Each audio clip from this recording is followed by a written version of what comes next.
everyone, and welcome back to our channel. Today I'm going to do a video that is by request, and I've been getting some emails lately since I've been producing burlesque content on how to become a burlesque dancer.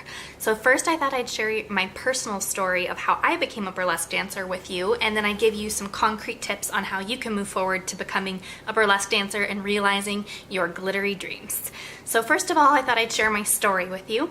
My name is Laura, also known as Double D Honeybee, and in the burlesque world, you're given a special name, and I honestly can't even remember how I got mine. Oftentimes it's given to you or just kind of produces over time, but mine is Double D Honeybee. So I started burlesque about 9 years ago, and how I got into it is I actually was in the pageant world, and it's because I always had this thing in me where I loved to be on stage. I was just a performer by nature, and someone had invited me to a Miss Colorado informational meeting, and I went to it, and from there I just kind of fell into the position of being Miss Boulder County, and I decided to run with it because I thought it would be a great opportunity to get in front of people and all of that, and I had a lot of fun with it. I really enjoyed being in the pageant world. However, I did feel like maybe my energy towards wanting to be someone that was on stage was being misdirected a little bit.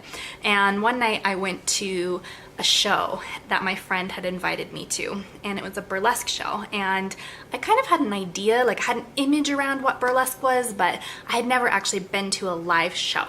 And so I went to this show and I saw it, and within the first act, something inside me just lit on fire, and I was like, I have to do this. This is meant for me. And I ended up talking to the producer of the show afterwards, and he was like, hey, why don't you come on down? We have a little, school where people can mentor you. If you're interested in this, we can see kind of what it's about. And so I started going to their little classes, and there was a graduation at the end where I got to perform. Well, someone in the Miss Colorado arena got a hold of this information and thought it was very inappropriate that I was going to be doing burlesque while also holding a title to compete for Miss Colorado, and they sent this information to the Miss America organization. And Miss America actually reached out to me, not her personally, but the organization reached out to me, and they said, we need you to resign your title. This is inappropriate. You're tarnishing the crown. This is not what Miss America is about.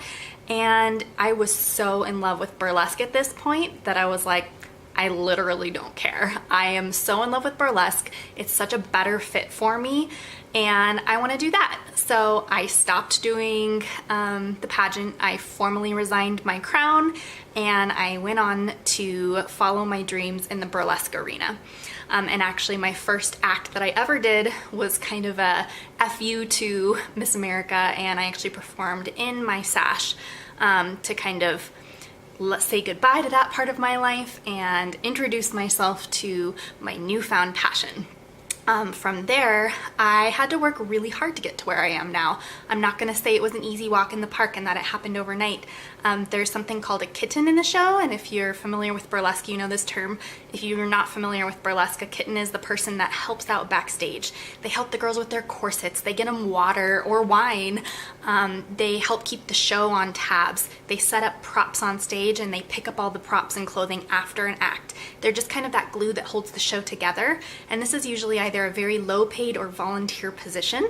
And so I offered to become a kitten at the Clock Tower Cabaret down in Denver, and they luckily had me, and I kittened for a really long time before I started getting put into shows, so I definitely paid my dues, and I took that opportunity to really soak up a lot of the information backstage, watch people, figure out what I liked and didn't like, what my style was, and I feel like that experience was really valuable in making me become the burlesque dancer that I am today. Now that I told my story, I thought that I would share a little bit about how you can become a burlesque dancer. Number one, you've got to cover what is stopping you. So there's a few things that stop people from pursuing their dreams in burlesque, and one might just be you don't know how to get into it. So my steps later on will help you with that. But there's also some other things that might be stopping you. And one might be that you think you don't have the right body. Now, if you don't think you have the right body, that means that you don't know what burlesque is about at all, because burlesque is genuinely, truly about celebrating every single body type, every color, every age. I have seen people of all shapes and sizes and colors and ages really succeed in the burlesque world and be celebrated for exactly who they are. So it's not one of these, oh, I'll do it when I lose 10 pounds. No, do it now, love yourself now, and you just kind of have to get over that and realize that people want to see you on stage and they want to appreciate you no matter what you look like. Number 2 would be that you don't have enough money. Now, some burlesque props are very expensive. If you want to get a gorgeous pair of fans or a huge feathered boa or a completely rhinestoned gown, yes, that is very expensive. But I have literally created entire acts for probably under $50. And a lot of my costumes are glued together, believe it or not, before I learned to sew. And there are some of the most beautiful costumes. On stage, you really can't tell. People use a lot of items from the dollar store. They'll use plastic gems instead of Swarovski. There really is no limit to how little or how much you can spend on costumes, and you should not let that stop you. In the future, I will be creating more videos on how to create costumes on a budget, so look out for those, and I'll give you some really helpful tips so that you can get started. Another one would be your job. Now, a lot of people think that because of their job, they can't be in a little bit more risque art form such as burlesque, and that is absolutely not true.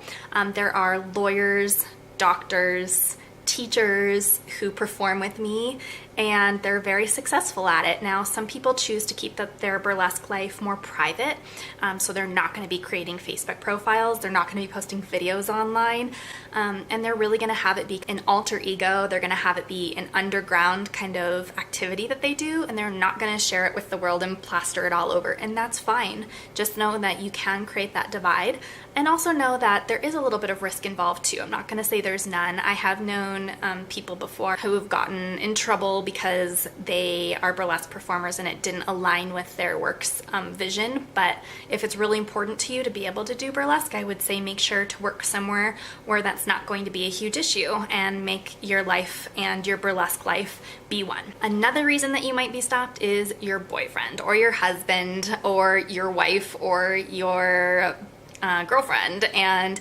all I have to say to that is that if they have a problem with it, it's probably because they don't know what it is. They might have a misconception of what burlesque is, and they don't understand that it's a theatrical art form, and it's really an empowerment and celebration of the female form. And so I would encourage them to go watch burlesque and really figure out what it is. Talk to other burlesque boyfriends, girlfriends, husbands, wives, and figure out what burlesque truly is before they judge it.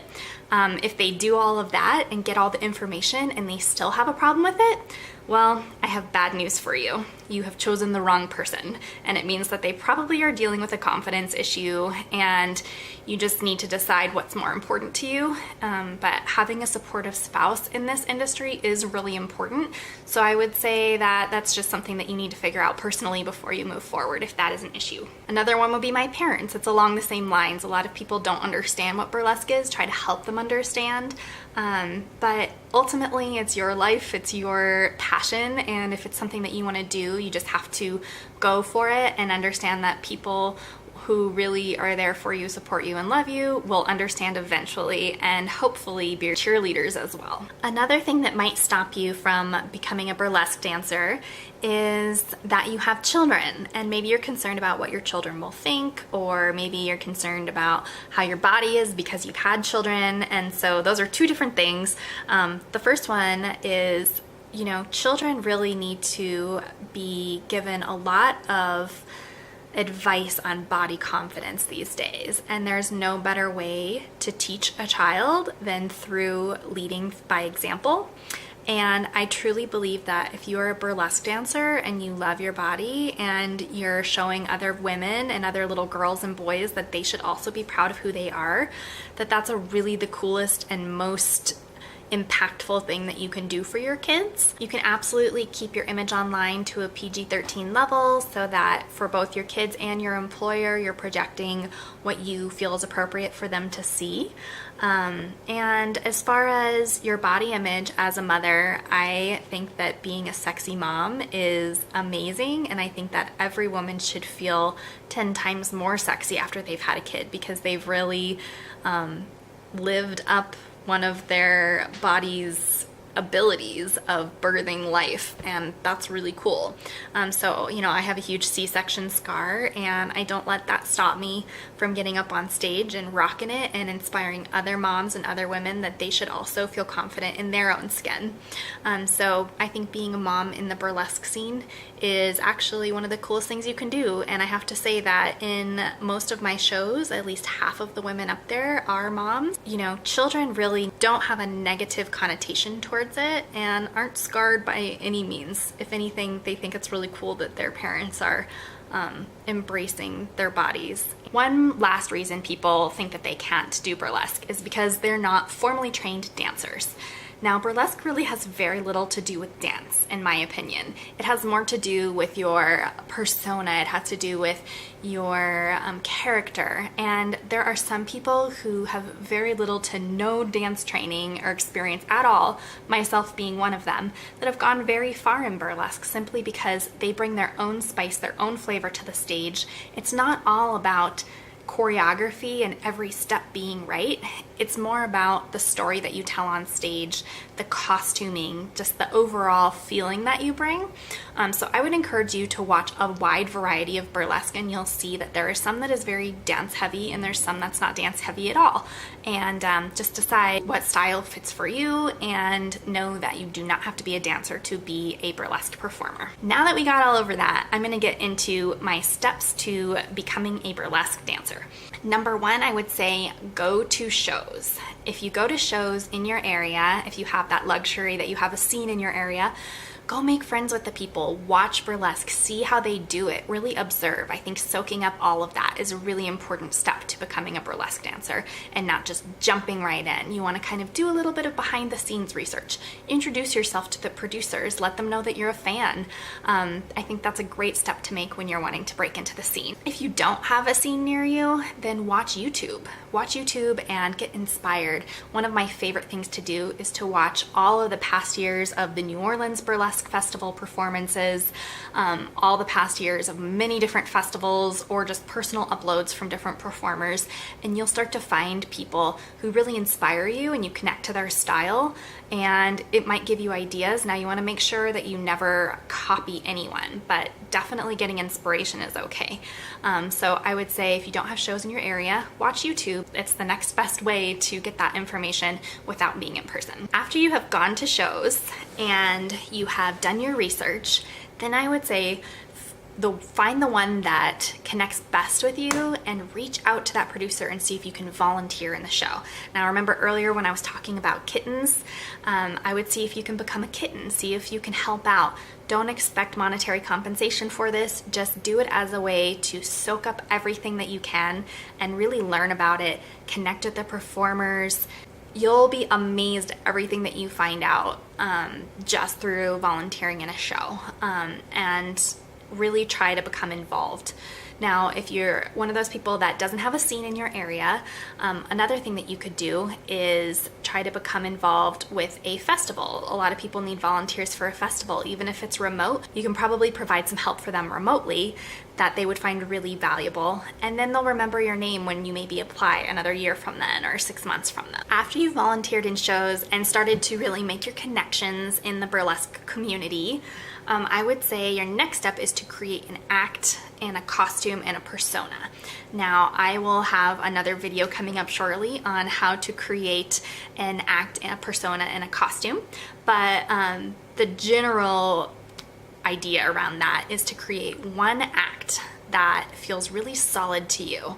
and is to music that inspires you, and you have a costume that you feel comfortable in, and you know what that is because you've done your research, you've seen what you connect with through watching YouTube and live performances, and you can really start to work on your performance and come up with your name. Now, always double check when you're coming up with your name that no one else in the scene has that name. That's really important. You don't want to be repetitious, and that performer will probably call you out if they discover you down the road.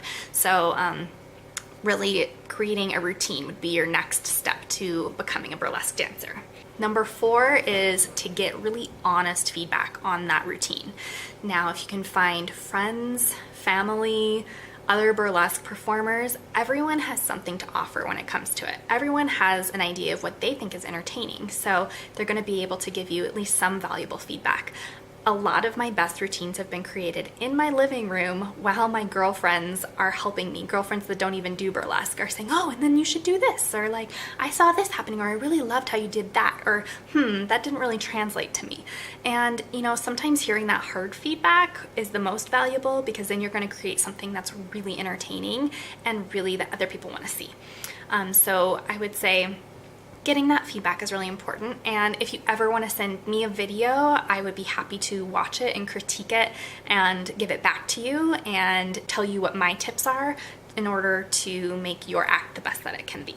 So after you have videoed your routine and you feel like it's at a really good place that you're proud of, next I would say submit it. Now, this part can be scary because you're putting yourself out there, but it's the most important part because you've done all this work to create something, and now you need to make sure that you're actually putting it out there so you can get opportunities. Submit to shows in your area or not in your area if you don't have any nearby. Submit to shows that are across the country. And it doesn't have to mean that that person has an application process that they've already stated is out. If you find out a producer's name and you're interested in being in their show, try to find their email, find their Facebook, and send them the video. You can also apply to festivals around the country. There's festivals just about everywhere. You'd be really shocked if you looked up, you know, Burlesque Festival and then the name of your state. Chances are there's probably one either in your state or nearby, and they do actually accept people who are new. You don't have to have a huge Facebook following. You don't have to have been doing it for years and years. All it takes is one good act to kind of get that ball rolling, and then once you're at festivals and you're at shows, you start to make connections, and someone says, oh, I really loved your act, and then you say, oh, where are you from? You know, maybe I'll make it out there sometime, and you start to make friends and connections, and from there it just kind of really flourishes. Now, there's always a chance that the producers you send out to and the festivals you submit to are going to reject you, and that's just part of it. If they reject you, try again. Don't give up. I have been rejected to festivals that I apply then the next year and I get accepted. And you know, sometimes it just takes time, or you never know the reason that they're not accepting you. Maybe they got too many acts that are moody, or too many that are modern music, or too many that are classic, and so they just had to pick and choose who they were going to have in that particular show. It doesn't mean that they hate you and they always hate you and they don't want you. Every single burlesque dancer that you talk to will have some kind of story where they got rejected and they did not give up. They picked up, got back on the horse, and they tried again. And just know that you have to really want this, and you have to be willing to put yourself out there and maybe be rejected in order to make it to the point where you are a performer. And at the end of the tunnel, it's totally worth it. Don't give up. You can do it. Stick with it. And just know that every other dancer has been in your shoes before, and the ones that have kept going and are regular performers are the ones that never gave up. Now, one of my last tips is if you don't have a scene in your area, you can't seem to get into a show, maybe produce your own show. That's another video I'm going to be coming up with, is how to produce a burlesque show. And that way you can make it happen for yourself. You don't have to depend on someone else making it happen for you. So that's always an option too, is to produce your own burlesque show in your vision, and that's a pretty exciting venture to go on. Thank you so much for watching this video. Now you're ready to go off and become your most amazing, glittery, beautiful burlesque self. Please feel free to email me at dd_honeybee@yahoo.com if you have any questions or would like me to make any other videos that are burlesque related. Give this video a thumbs up if you liked it, subscribe to our channel, and we'll see you next time. Bye!